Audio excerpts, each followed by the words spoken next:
for the beautiful hearts that put this before us so long ago, for the folks who endeavor to try to help the world to be as you would like it to be, whose ways were not perfect, but that they were headed to you. And I ask that in our own hearts that we would find ourselves or see ourselves in moving in your direction to help this world and all the pain that we cause as human beings. And I pray, oh God, that I know we make you sorry again and again for having created this place and with us in it, but continue to help us and to nudge us to be more like you in all that we do, to have your image reflected through us as we see it reflected most perfectly through Christ Jesus, in whose name I pray. Amen. Amen. All right. All right. So what did if you look at the heading, you all, on 58, a miktam, what does that even mean? Do you know what that, does yours guys say what that means? It says, do not destroy our mind. Do not destroy. Yeah, of David's to the leader, do not destroy. But it says of David, a miktam. What is it? A victim? A miktam. Probably a literary or musical term meaning of the Hebrew for this verse is, meaning of Hebrew for this verse is uncertain. Yeah, it's another uncertain thing right from the start, even in the superscription. Musical term. This thing, we don't know what that is. No, we don't know what a victim is. Yeah. Not for sure. Not even sure, like, you know, so but we've seen this in superscriptions where we're like, whether it's even describing an issue, well, we don't know what that is. And then we'll hear where it's like to a certain tune. Well, we don't know what those tunes are. But we do know that they have, I guess for me, in this superscription here, it's being this song is used somehow in some form, but then it has probably some music to it in some way. That's really about the best you can say about what this is. So, all this. So, Bob, how would you like to go through this? Do you want to do this like in sections, like 1 and 2, and then 3 through 5, 6 through 9, and say 10 and 11, or how would you like to do this? Through the sections, or Let me just take think it about back. it? I'm not gonna think.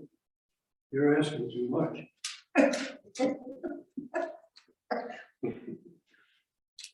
Just go through it. Okay. Yeah. Well, so now you have NIV, correct? I do. Who else has an NIV, which is good. You got RSV. Revised. Yours is revised. And, okay, and I've got an NRSV. So that's a good thing too, because we can kind of compare some things out of NIV and NRSV. Okay. All right. You go first with your NIV. All right. Do you rulers indeed speak justly? Do you judge people with equity? No. In your heart you devise injustice, and your hands mete out violence on the earth. All right. Let's look at that first. Okay. So you remember I was talking at the beginning, like I was telling Bob that, you know, like it's corrupt text. I mean, that means there's a lot of the words that are used in here, like the one that he even translated, was it rulers? Is that what it said in first one? Rulers.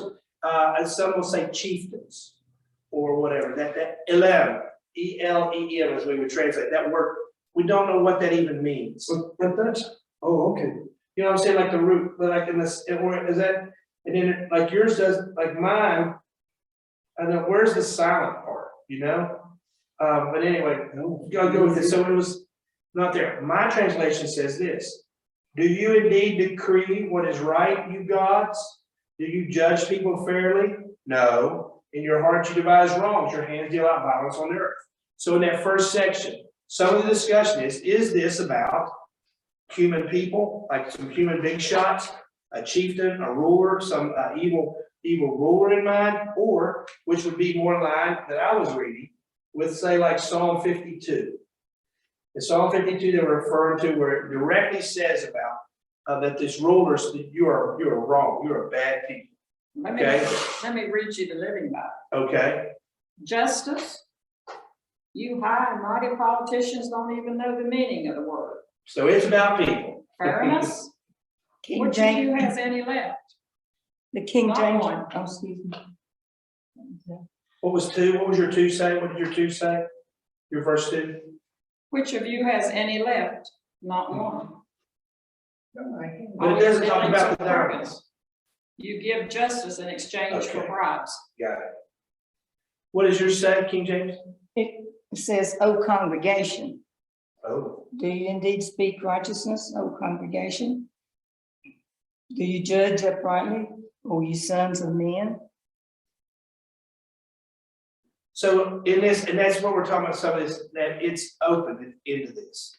Where mine is more like what they would say, Psalm 82, where in Psalm 82, God accuses the other gods of not being just. And in each of these that we've heard here is where it's about either people like, or a people, like, hey, the congregation would be Israel, okay? Not just like First Christian Church or, no, we're not talking about that. This is Old Testament. So there would be those people. And so when they get into this, but Bob, well, the point of this is clear. Would you say that the point that he's making here, the psalmist is making, that whether we say it's a human ruler or a kind of people like the people of Israel or leadership of some kind, or it's the gods of gods. The point is that they're not doing the right thing. They're not doing God's justice and God's righteousness. Yeah. Not only that, the word I have in your heart, you devise injustice. Okay? One of the human elements of all of these songs is that it is a human being that is expressing a thought. And it is a thought that is expressed from that person's heart. And so it is by that heart that he is judging, that inner being, that he is judging other beings. And so, again, in your heart you devise injustice. Well, he's judging this by what he has in his heart. Oh, so he's okay. I think so. It's a self-evaluation of a sense. In a sense, it is a self-evaluation. He includes It's a himself in it. comparison. Okay, I got it. Not just this is not necessarily like thinking I am a righteous person and you are the wrong person. This is saying I'm one of them. In the sense you see in yourself what you see out there. That's exactly it. Okay, Maybe not to the same degree. true. Okay. And if you can, well, we'll get into this further. Yeah, but I think, but no, I think that for me in reading the Psalms and what you just said, though, kind of gives me not a twist, but a turn a little deeper at looking at like, in my ability to own these Psalms and to pray them not as I'm reading someone else's prayer, but that allowing them to become my own prayer. Sure. And so, like to say that, but when you said that, I did not read this ever at any point like you just described, as if this was coming from a person that's not only seeing it like themselves as this right, but that they're seeing themselves in what they see out here too. That they know that it's the possibility, or maybe even it's just the possibility that I can be this way too. And you can go further. Because if that person has a sense of righteousness, all of a sudden, all those who do not accept his viewpoint on righteousness are wrong. And he curses them. In other words, one of the most difficult kind of people to deal with is a very righteous person who is, in his own mind, very righteous and condemns others for their lack of righteousness. Yes. And there are imprecatory songs that just address this. Okay. I will excommunicate you. No, I meant that for me. Yeah, I know what you meant. So, all right. So then that's the introductory piece of it, though. They say that they're not judging the people fairly. Now, but like you said, though, that his viewpoint is, he's looking at it as if this is how God would do it. And we're not doing it the way God would do it. It's not just how I would do it, it's how God would do it. That's God's justice, God's righteous ways. Okay. Well, so go with that idea again. Even from birth, the wicked go astray. From the womb they are wayward, spreading lies.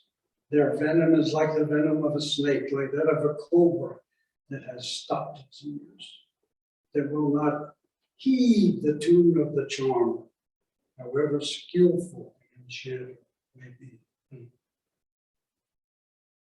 Hey, so mine says, the wicked go astray from the womb, they err from their birth, speaking lies.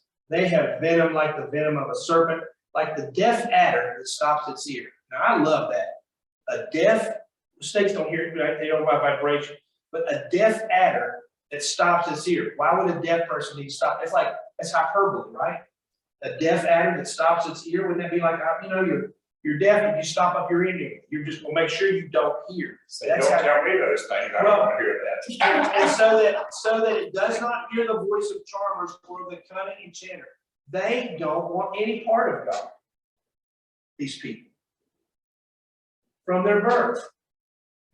They have resisted God. Is that a DNA type thing? Oh, I don't know. No, I don't think so. From birth? I don't think so, because Jesus calls out and says from his, well, we say that in one of the Psalms that we'll look at as we go through it, but from birth you have called me, you have cast me from birth to come and do your stuff. So it's two ways. Would I be wrong? You can be from your birth as seen as evil and vile, and you can be seen as cast from your birth to serve. So, yeah, Okay. okay. Who's the charmer? Well, of course, this refers to snake charmer. Yeah, but I mean, Who is the yeah, like I charmer? think like if it's an allegory, if it's but with the charmer, see, I thought that when they don't want to hear God's voice. God calls in many ways. God is like charms. That's where I went with this. Yeah, that's good, because You know- I never caught that as being sort of an analogy of God. Yeah. That charmer, just a comparison. To me, when I read this, it was just a comparison. And what made me think of it, Bob, was that it stops its ears, so it cannot hear. Yeah. It can't hear the play That's right. and all that. And so like, we don't want to listen to God. These people, the wicked do not want to, like in Psalm 1, who are the ones that are happy that their delight is in the law of the Lord? The wicked don't want any part of God. It's all about self. Okay. The wicked don't. But now when I said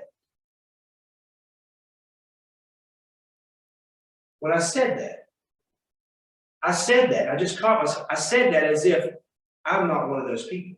And don't You know what I think- mean? I know exactly what you mean, because that's where I was gonna go. Don't think, because the wicked don't want God, that all those who don't recognize or don't know God are wicked. Well, that's true. They have to be innocent in those.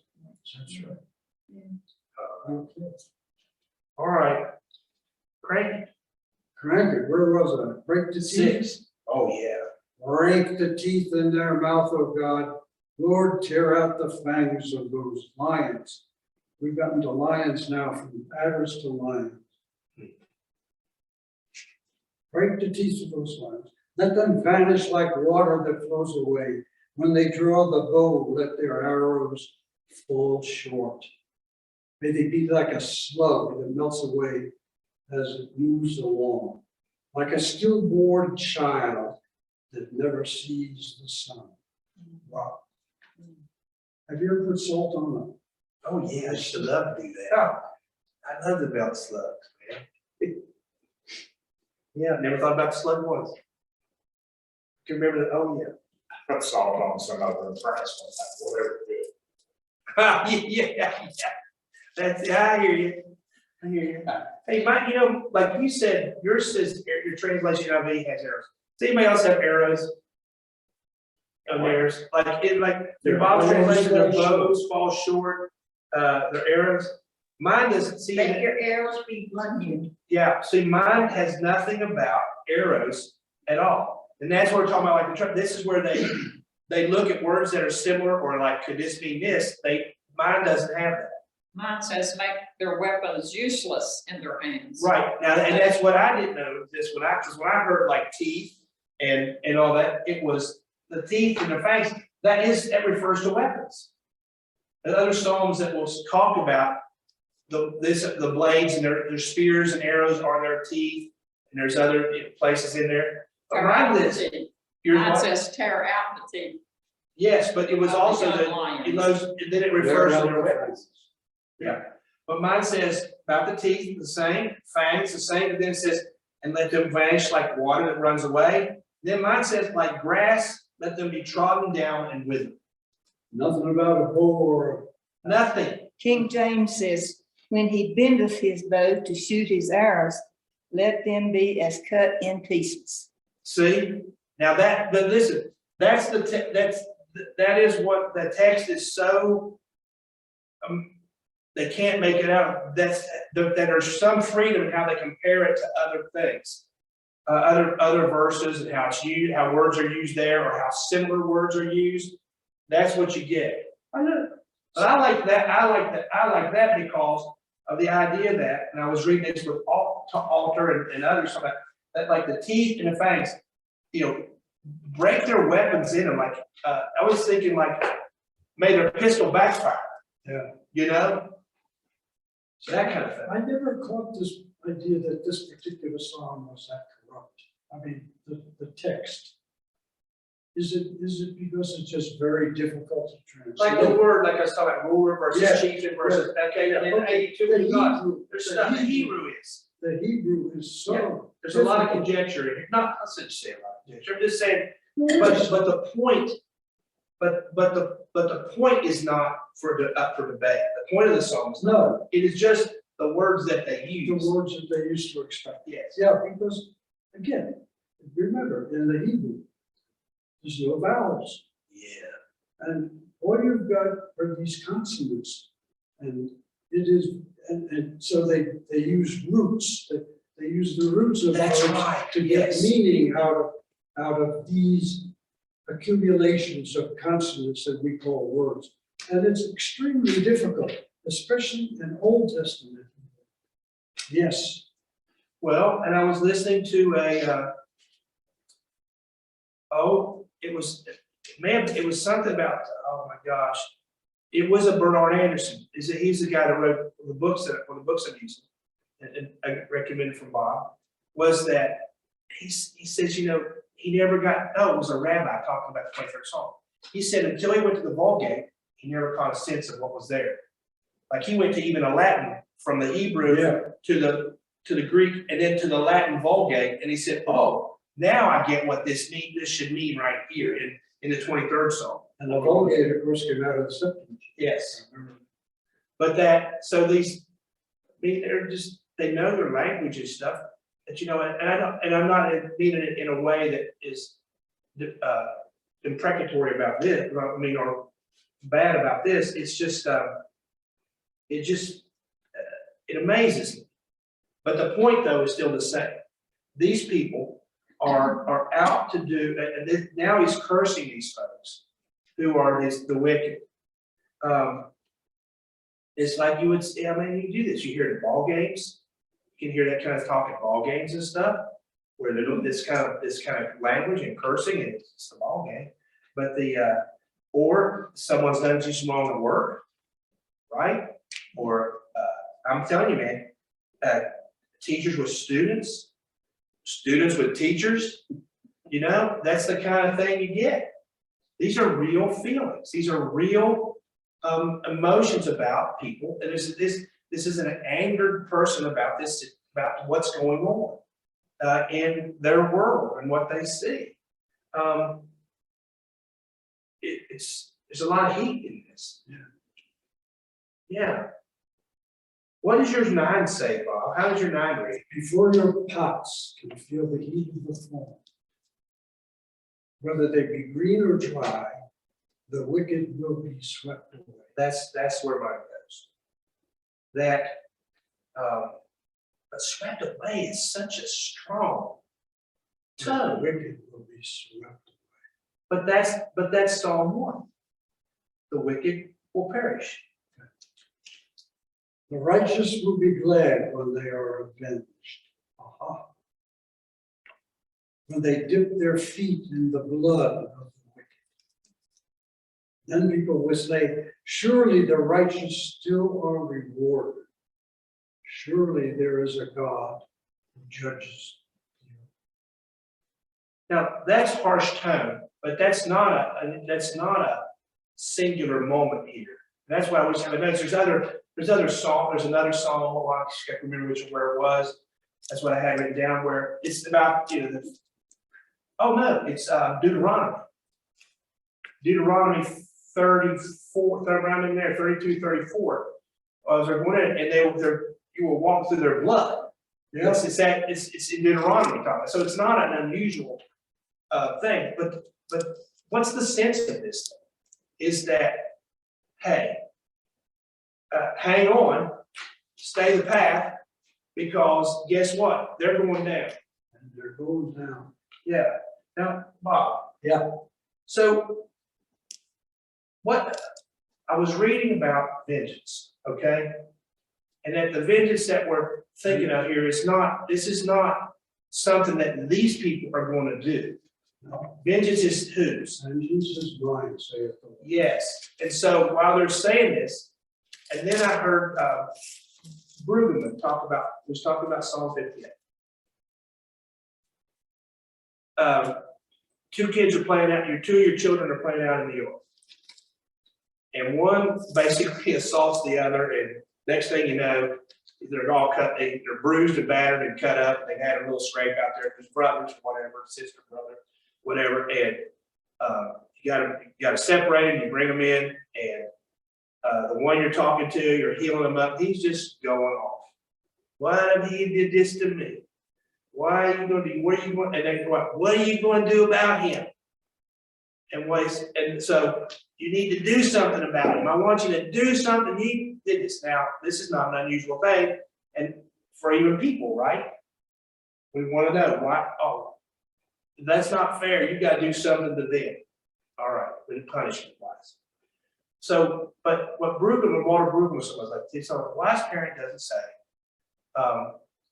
The wise parent would say this: don't you worry about them. I'll deal with it. That what you want is not it's what I have to deal with. I will deal with. That's what the parent does. Which is one of the things I think at school is like kids always say, they did it. Why don't you do something else? And I say, don't worry about you. Then you need to focus on you, and I'll take care of them. And I think that's the idea of vengeance here. That God will deal with them in their own, as God deals with them. Okay. So what would you say to that? Oh, I would say that this inspired me to look back at something I mentioned weeks ago to this group, and that is my morning prayer, which is Psalm 37. Okay, which is also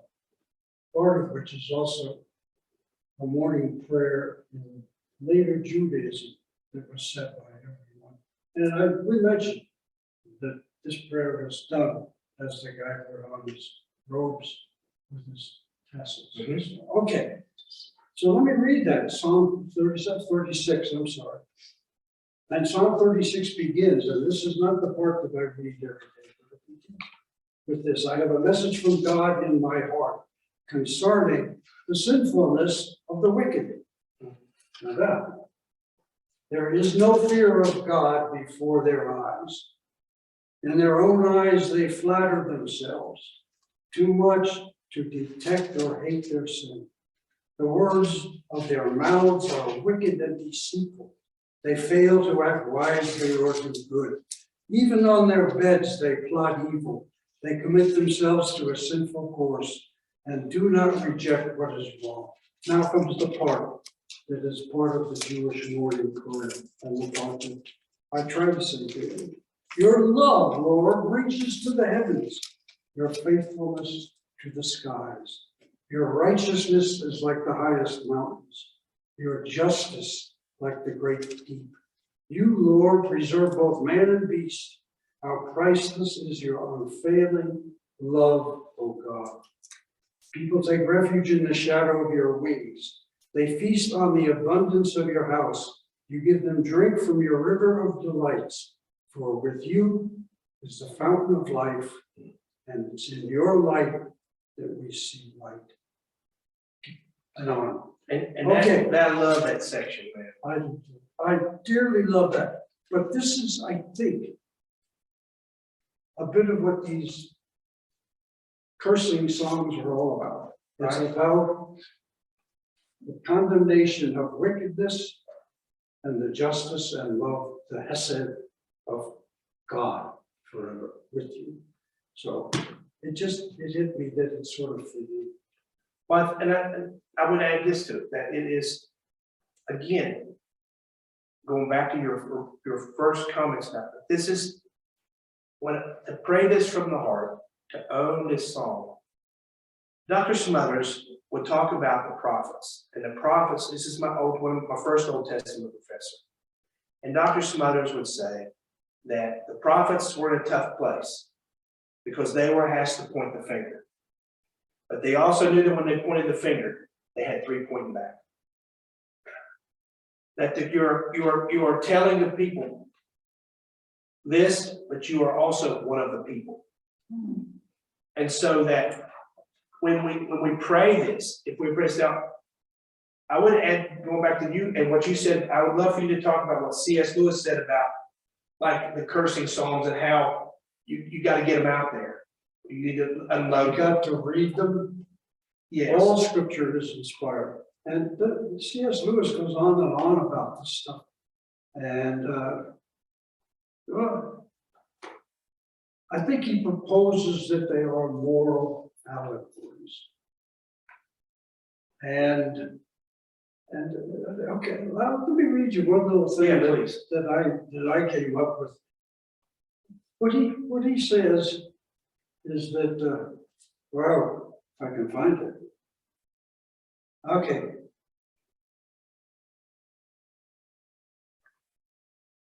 I suppose moral songs, each of us makes our own moral allegories when we read these songs. Well aware that these are personal and a quite different level from the high matters I've been trying to handle. Anyway, my heart shows me the wickedness of the ungodly, which I just read for you. Each can reflect in his own heart as the specimen of that wickedness, which I mentioned earlier. Yes. Okay? After that, the upward plunge in verse 5 to God's mercy is righteousness as high as the mountains and so on. Okay, from this point of view, I can use even the horrible passage in 137 as an allegory. Oh, dash, throw it out there. Yeah. And this is where in Babylon, the cursing said, dash their children's heads against stones. That was the curse. Yeah. Well, the more you can bash, the more blessed you are. Okay, but the allegory that he sees is that these babies that they're bashing are our inner desires, our inner thoughts, desires, weaknesses, tendency toward alcoholism, lust, whatever. And we tend to do those, and he says they begin whimpering to us. I don't ask much, or I had at least hoped, or you owe yourself some consideration for these inward desires, these little petty babies that linger in our consciousness that tempt us toward wickedness. Against all such pretty infants, the dears have such winning ways. The advice of the psalm is best. And the advice is knock the little bastard's brains out. And bless he who can, for it's easier said than done. That's. So, but, see, yeah, it's- but you know, but he's trying to find a positive way to use the song. That's right. And so instead like, the thing that, and so I get something out of it, thinking like, how, if I'm gonna pray this song, I can do it, but. Well, here's where Walter Brueggemann let me off the hook this week about these songs. Because we don't wanna pray them in the sense of like the violence and all this, because we're Christians, right? The We hatred is pray for there. them, yeah. But it's in us. It's in us. Brueggemann said, "Hey, look, your therapist would love you to talk, this is like you're talking to your therapist and you're just venting about everybody and this and that. And you get down to this part where he says the wicked go away, or of the snake, so that it does not hear the voice of charmers or the cunning enchanter. And then the serpent says, is there any more? Oh yeah, I got more. Break the teeth in their mouths. You know, you're getting it all out there. And his thing is that, you know, these are real. This is in us to do this and to feel this way. But we also, the thing is, and there's three things you can do when you want vengeance. When you want to, this is, he said, one, you can act it out, right? One, you can act it out and go get your gun and boom, okay? The other one is you can deny it and suppress it and try to be real passive with it. But he said, we know from what we know about people that if we suppress it and we don't get it out in some way or somewhere, that it's going to come out probably somewhere where we really didn't want it to come out. In our families, loved ones, there. It wasn't them, but it comes out anywhere. Brene Brown, if you ever listen to Brene Brown, she is amazing. She talks about it. It comes out where you don't want it to. The other part is to give it to somebody, like your therapist. But the psalmist here, who is the psalmist therapist? He's offering this to God. And God carries our loads, right? And so that's where this is. This doesn't need to get unloaded here, but this is being honest to God. That's what the way I see it. And so that's how these things, that we should not be afraid to offer the worst of our feelings, okay? What we would define as that to God and say, I'm giving it to you because I don't want, it doesn't need to go right. I know it doesn't go right. But to deny it is, I guess is also, it's a way of denying God's power, or it's a lack of trust is what it would be. If we're supposed to trust God in the good with our life, our death, or whatever, why can't we trust God with our enmity towards others? Yeah, and all that stuff. Yeah. Because it's supposed to be about, these songs are about total trust. And what it brings to me is that, oh my gosh, I don't want to say these things to God. Why? I'm afraid God will be ashamed of me. He already knows. And that's the other piece, you know? He Come knows out, it's- you he can't knows cover what's in your yourself. heart. Yeah, where are you? In the garden, where are Where's you? your fig leaf? Yeah, fig leaf, come on, I made you. So, what else would you say as you heard or read about any of this? What stands out to you in these songs? Can you find yourself in this song? Some of them, certainly in this Yeah. one. Yeah, And you think people are praying this about Putin? I wouldn't doubt it a bit. Out loud. Russian Orthodox priests, you think they consulted this? Yeah, or Or do you Ukrainian think the Orthodox. Democrats are praying it against the Oh. Republicans? Oh, And the that's Republicans insane, against the absolutely. Democrats? Especially the Living Bible people, if they've got politicians in there, right? Yeah, that's it, man. Oh, That's yes. it. So it's but the thing is that last verse. Surely there is a reward for the righteous. Surely there's a God who judges on earth. This also calls for a decision. And the decision is, who do you think is really in charge? Your righteousness reaches to the heavens. And so, go ahead. Psalm 52:6.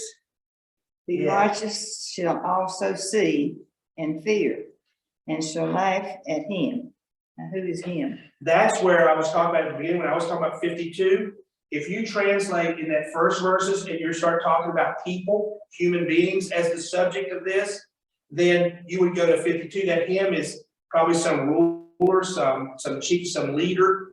Okay, it's an evil person that's in mind in the Psalms.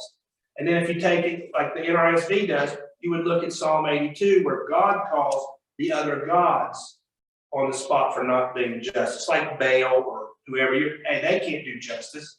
And so it's about recognizing who is God, and are your ways in opposition to God. And if they are, that means you're just not listening. You stopped up your ears. You can't hear the charmer. Okay. You decided from birth, you've been this way, the wicked just have never listened to God. It's on their way. So that him is just a human person. It's a human leader or something that they have in mind. Yep. But that's good because that's 52 goes with and how you translate. That's one of the referring things that I was reading. It says, look at 52, translate it that way. Yeah, exactly. There you go. Got her? Yeah. He has a terrible time. I'm still stiff. Well, there's certain points you're not supposed to go past that, right? Like you can't cross your leg and stuff At like this that. point, I do whatever I want. Okay. I was talking about Dad. My dad's like, you're still not supposed to cross your leg. I for that didn't hip hear hit. that. Oh, Sydney was on there. What did she say? She said, I didn't hear that. Yeah. Gotcha. Whoops. Sorry, Cindy. Yeah. Okay. I won't do it again. Yeah. Oh, He did his exercises. he did his exercises. I did, Right? So do we want to move to 23? I think we better, Okay. otherwise my jaw's gonna. All right. I'm with you. I just got a lot out of that, out of the reading of that. Not the reading itself, but the ideas, because I don't really understand. Like until you get into listening to some of these reading and listening to folks, what really the intent is, because I just go surface. I would not have put this in the vein of like, I have to see myself in this. That's in me too. That's now. And all that now stuff. it's That's- in. Yeah, and you gotta, and that's another thing too, there's a caution. But it's again, I've never smothers. You got one, you got three back. You are in the same boat. You're in the same boat. Well, of all the songs, I have not memorized many songs, but I did memorize this one finally at some point.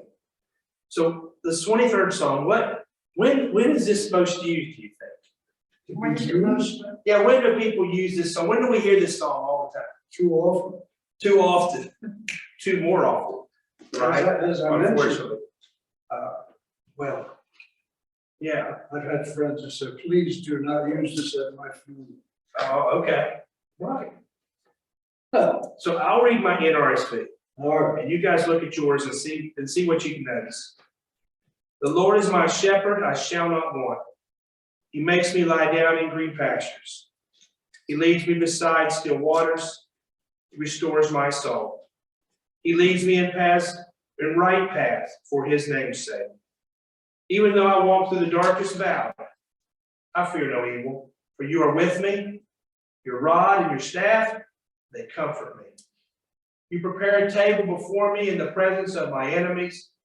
You anoint my head with oil. My cup overflows. Surely goodness and mercy shall follow me all the days of my life, and I shall dwell in the house of the Lord my whole life long. All right. all right. So, hey, now listen, Bob, I really am curious about how, like what your, I read Anderson's stuff, of course, how Anderson talks about the table and the waters and all the things there. What does he say? Well, I didn't read that. well, his part was talking about that in this, we start with the shepherd. And then, okay, we start as the shepherd, and then immediately we probably think about Jesus as the good shepherd. We go to John, right, and talk about Jesus as a good shepherd, or Jesus talking to him. Oh, down, do need my notes. talking about, you know, I have sheep that you don't know of, you know, that kind of thing? Is that talking about other religions? Is it talking about people outside the John community? You know, what does that mean? And then they were talking about the universalness of the Psalms. Okay, that it goes out and does it. So there was a little bit of stuff. That wasn't a big mention. They were using a guy named Meeks for that stuff. But that also in this though, there's another thing. There's not just a shepherd in this, but there is a host. And so when you get past, for his name's sake, even though I walk through the darkest valley, and you started through there, I fear no evil, you get down to 5, you prepare a table for me. So there is a host. And we move from a shepherd to a host. And so what, I guess it was Anderson, I remembered it was Anderson. He talked about though, if you were in these pastoral communities, not pastor like a pastor, but pastoral, pasture, you know, they have goats, sheep, they're out there, they're moving around. That if you went into like a Bedouin, the Bedouins, that's the nomadic, if you went into a Bedouin's, was accepted into a Bedouin's tent and you ate with them, then you gained their protection against any enemies that might come to you. It was kind of like I'm using the word sanctuary. You were in sanctuary with them. Lawrence Okay. of Arabia. Okay. Yeah. The great black and white movie. Right? Yeah. So that was where you ended up. You were in their protection. And so they are shepherd and host. So they would understand something like that, Shepherd on shepherd one side. and a host on another. Yes. Two strophes, two paragraphs distinctly different. Yes. Okay, now you mentioned, was it Brueggemann with the water, et cetera, et cetera? No, that was Anderson talking about Yes, this. I didn't catch that. But anyway, early church fathers, the patristic traditions in the early church, interpreted this song as a allegory of Christian life. Oh, okay. Yes, absolutely. Pastors, the coming to faith, the instruction that brought or brings a person to faith. Waters, baptism. Table and cup, the Eucharist. Yes. And in fact, in the Mass itself, the Latin, the Tridentine Mass, the word is marvelous cup when they do. Oh, okay. And that's what they're thinking of when they say that? Yeah. Okay. Oh, it's, I think it's before that. Okay. It's been so long since I looked at that. Right. Yeah. Anyway, so that was the early interpretation by the church fathers. This is, you're talking about 1700 years ago, and this was interpreted in that sense. But at any rate, take it or leave it, that's a possibility. The other part would be things like when you talk about the guidance of I was listening to this rabbi. He was funny, man. Good. Oh my God, he was funny. And he was interpreting this with some Christian folks there. He was going through it. And he was talking about like the paths, leads me in paths of righteousness. And he said the way that it gets translated is it's right and right. Like you're walking right and you're walking right. There's two rights. There's Tzedakah, which righteousness? Anyway, that's the Hebrew. Sinister. But there was a right and a right. You're walking right in the right way. Okay, that's the leads me in paths of righteousness for his name's sake. You're in my right is what you were doing. But then he came down to, after he talked about the darkest valley, which a valley of the shadow of death is a bad translation. It's really not a good translation. It's like in the deep dark. Deep dark. The deep dark, right? Yeah, the deep dark. Which is not necessarily death. And he said, and this is where he got, I was telling you that somebody said they got to the Vulgate.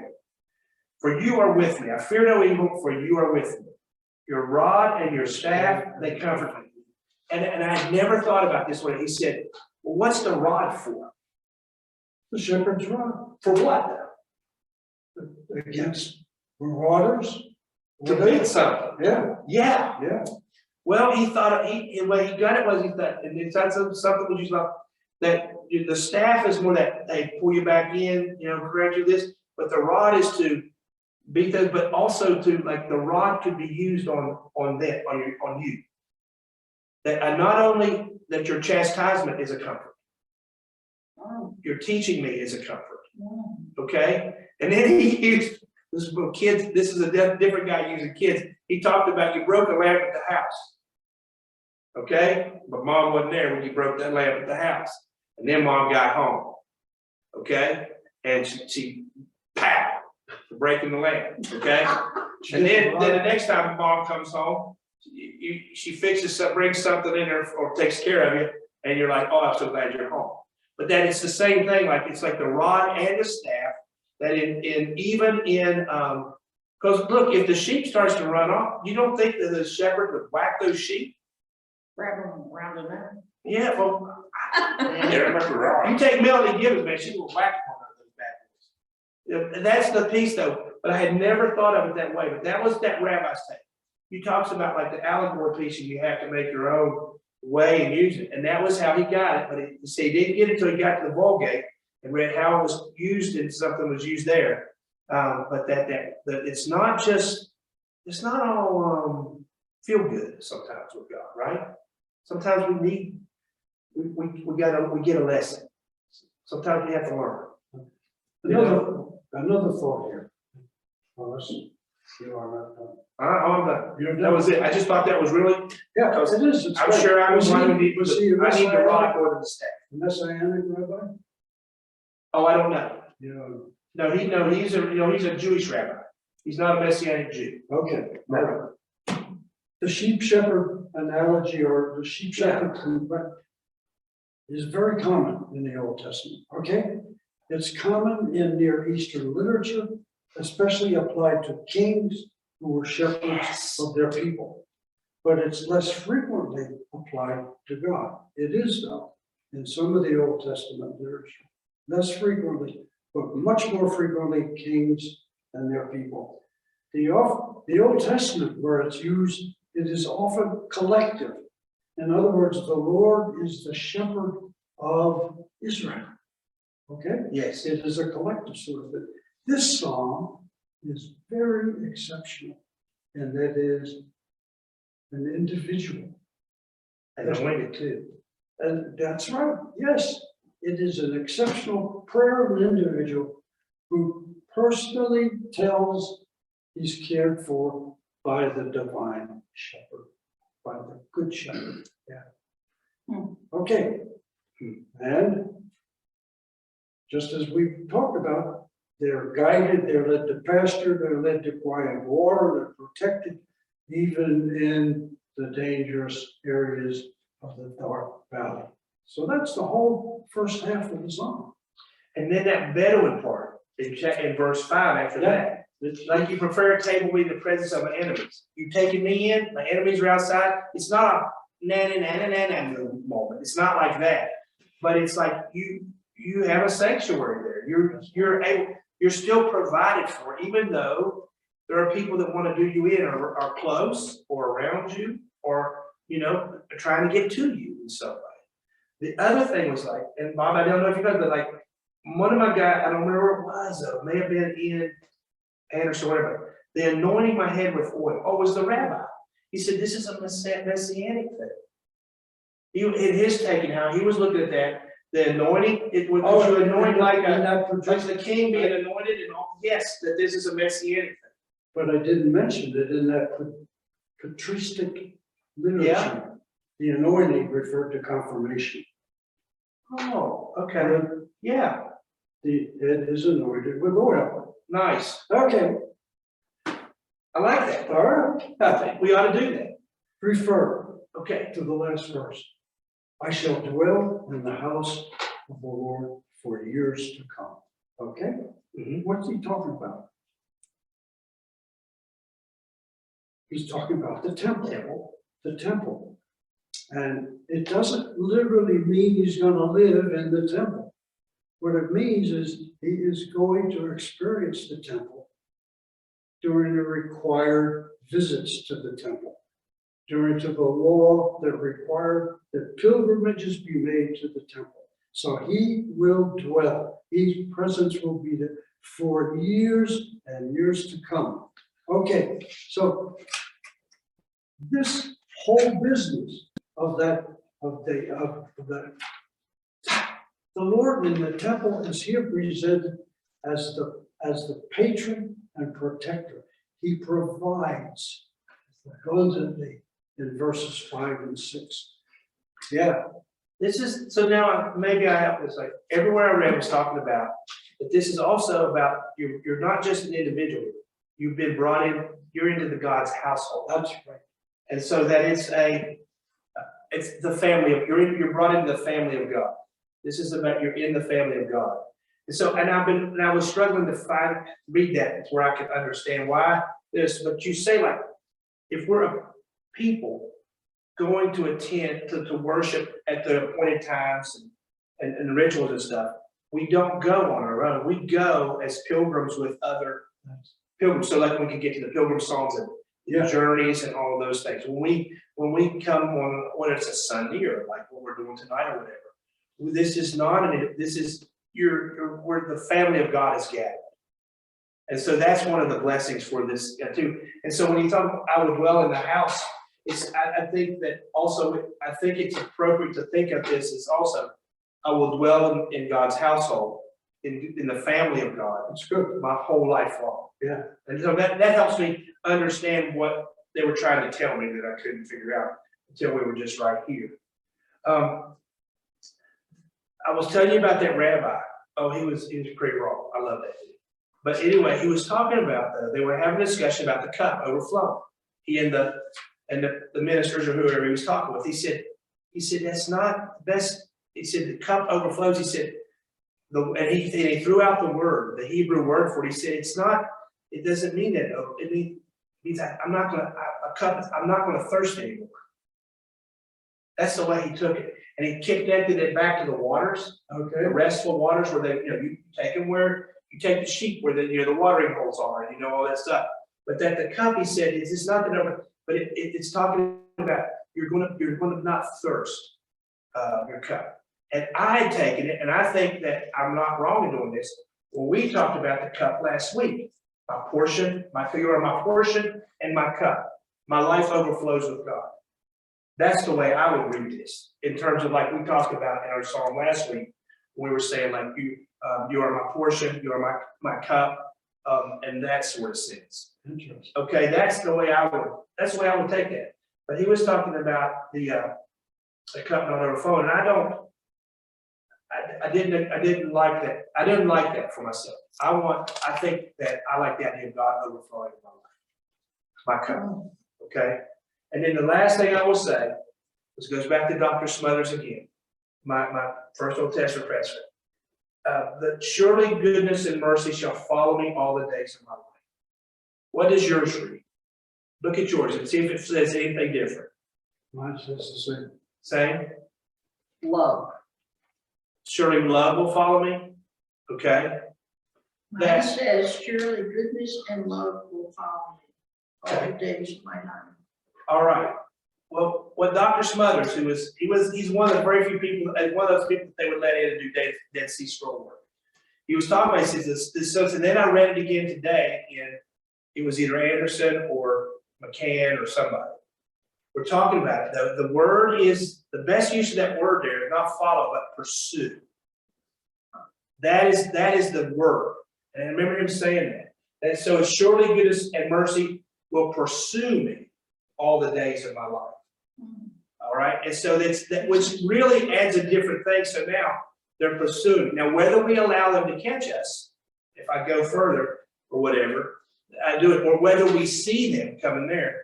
And then again, I'll go back to this rabbi. He said, this is your best paranoid moment. You're worried people are out to get you and all this stuff. No, they're not out to get you. Goodness and mercy are out to get you. So there's nothing, it's a good thing to be paranoid about. That God wants to give you good gifts, I think. It's my, and all those things. How's about the little element of imprecation? In here, There's a table before me in the presence of my enemies. He's eating, they're drooling. yeah, I like that. I would have never caught that way, but I guess it is. Sure it is. It is kind, well, then that's saying it is kind of a man in that. That's right. Yeah, all right. Yeah, it is. Well, I can live with that. That's right. You anoint my head with oil. You're blessed, you're anointed. My cup overflows. All right. So when I don't want this to be at my own funeral either. I'm just thinking about that. I would not, it's not a death song. It's a song of trust, right? It is a song of trust. Yes. And it is about that I have placed my whole self is in God's care. Again, every one of these songs asks for a decision. Who do we think has our life? Does the world have our life, or does God have our life? It's a hard thing for me to see a lot of times. It is for everyone. Yeah. Yeah, or to live.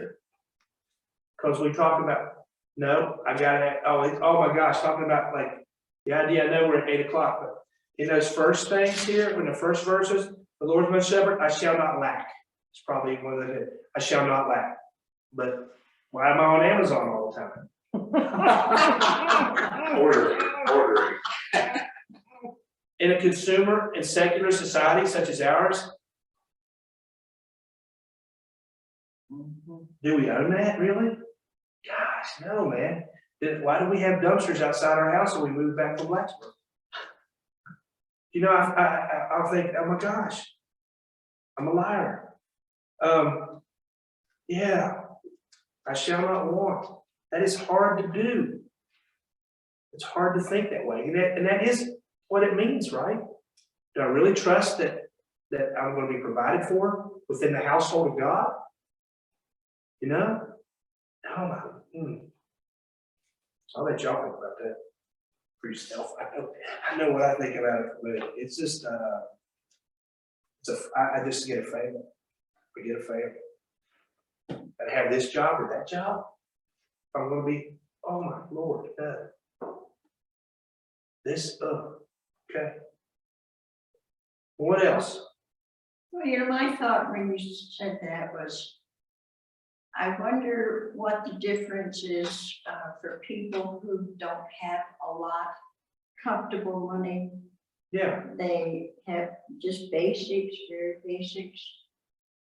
Or they lack some of those. Yeah, I mean, you can get over comfortable being able to have a lot of things. won't disagree. It's For my easier, family, because it was a very poor family. right? Has so little that, May I ask you a question? yes, So what was your refrigerator life as you, refrigerator, after you all got married and you had your kids, what was your refrigerator like?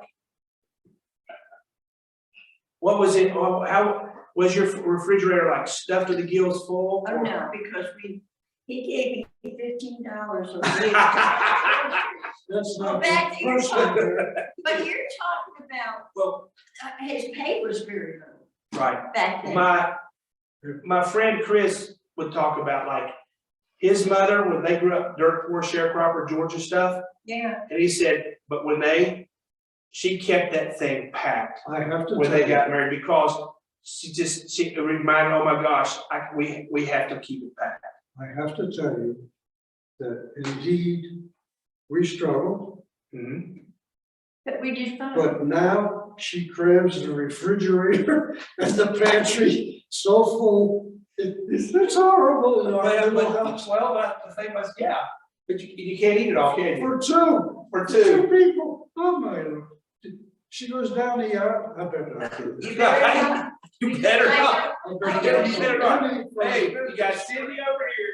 Time to lock my jaw. You better Right. look it, because I don't even go in anymore. But for some people, like not having, then it goes like they don't want to be reminded you grew up that way, That's right. right? And so you don't, It's understandable. yes, and so it's a thing like, but then for some people, man,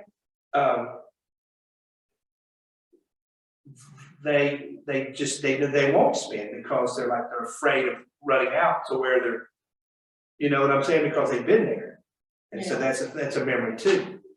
But that's why I was asking about your refrigerator. I wondered if that was like a general thing, or if it's just Chris's mom. Maybe, yeah, probably more than that. Yeah, but I think that maybe that's why Jesus said it's easier for a camel to go through whatever we talk about, the eye of the needle, to squeeze through there, than for a rich person to find the kingdom. But you don't have to be materially poor to No. desire, but it's not, the Psalms don't tell us any of that at all.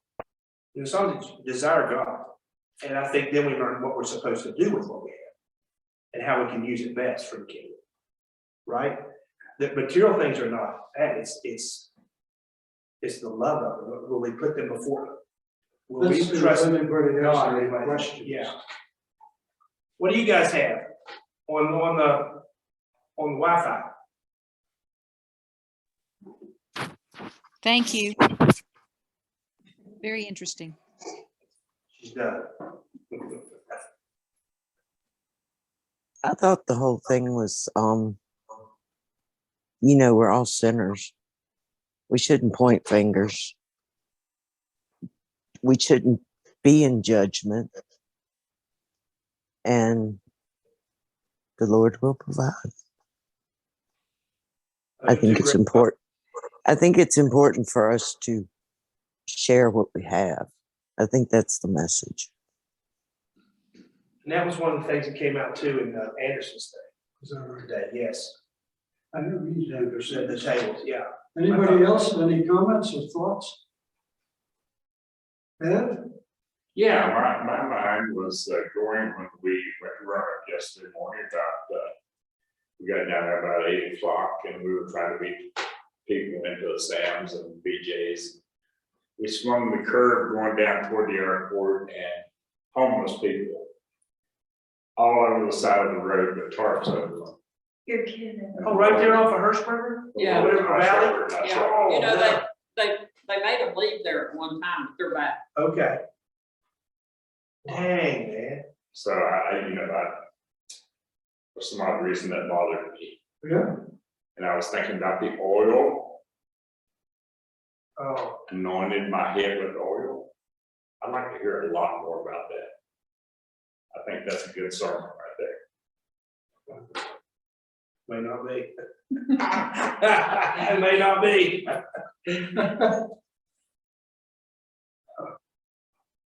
Okay. What else? All right. I got one more. Go ahead. 23rd Psalm. I don't think it's a funeral psalm, but I think it's one for anxiety. Yeah, I think that's a good point. Hey, yes, That's a good Yeah. point. yeah, it is. All right. Well, what else? We're 10 over. We started on time tonight too, didn't we? Yeah, we're getting over my jaw is. Yeah, I'm sorry, Bob. Now, you know I get rolling. Did you notice how at the end when Bob said, let's get some questions? That's smooth move. That's a veteran right there. That's a veteran. It's like the kids distract me at the house, at school. They know I love to tell them a story about something from back in the day. And so they'll say, hey, today we were talking about getting paddled. That was the big thing. And I would love to talk about getting paddled because I've been paddled. And so they're like, what? They did that? I said, oh yeah. And then one girl said, hey, my grandmother, she'd make you go get a switch. And if you don't pick the right one, if she goes and gets it, you don't want that. I'm like, man, your grandma's old school. That's right. Yes.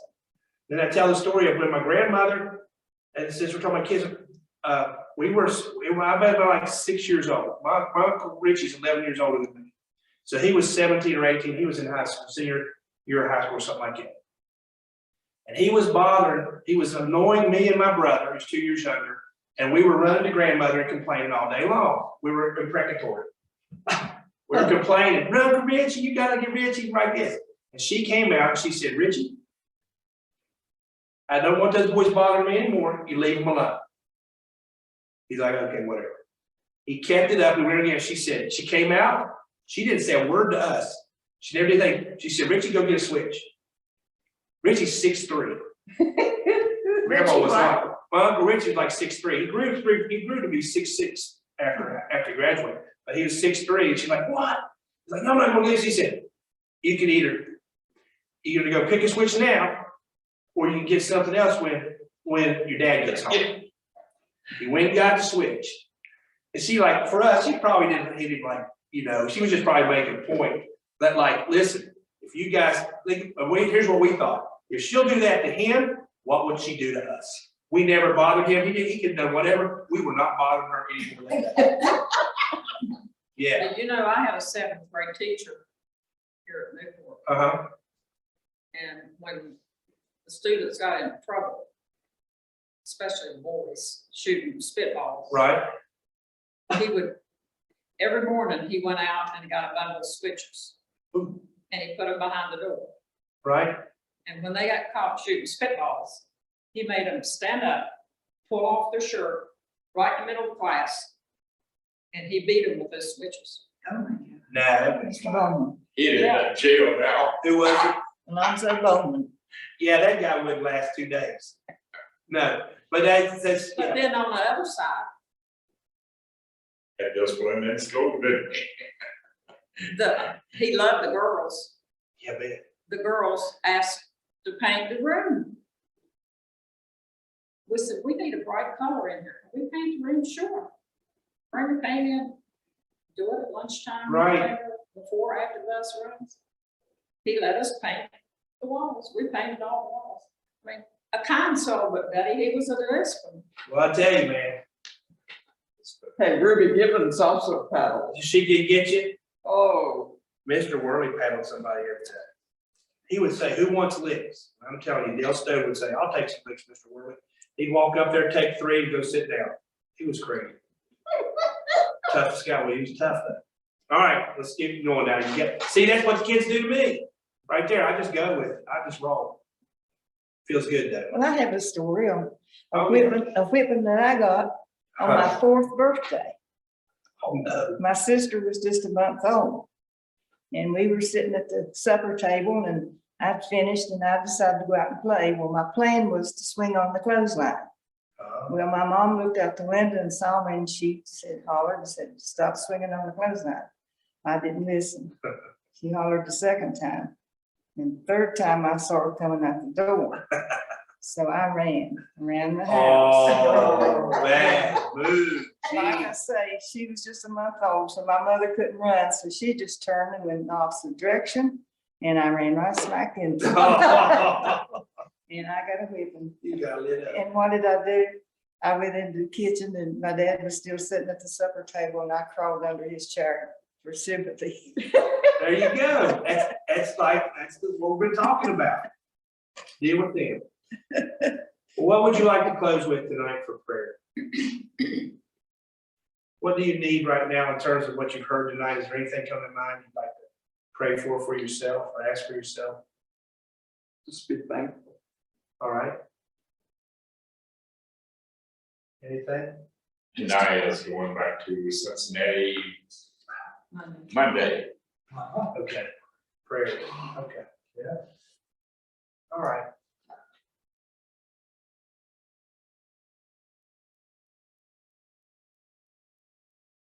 God, I do ask that you would help us to be a people who, whose lives continue to express gratitude in how we deal with others, and how we view others, but also too how we view ourselves in relation to you and what you have done for us in your Son, and continue to do for us through your Son.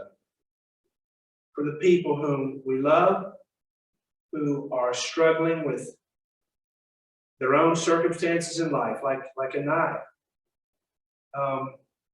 We ask you to do good things for them, to send people into their life that have some answers, or at least to give a greater hope for a future that is better physically for her. and they can do some more things medically for her. She is a beautiful child, God. We say thank you for her. But more than the words on these pages, oh God, may they become more deeply etched upon our own hearts. And may we find ourselves not simply in these prayers, but may we see ourselves more wholly in you. That our lives are truly in your care. And may we express that with gratitude each day that we live.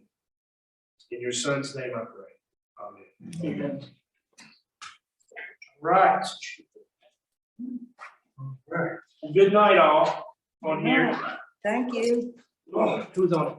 Cindy and Mitzi. Good night, you two. See you, Cindy. See you tomorrow. Good night, Cindy. See you Good night. tomorrow. Exercises, Cindy. You need an extra one? No, I've got one. I've got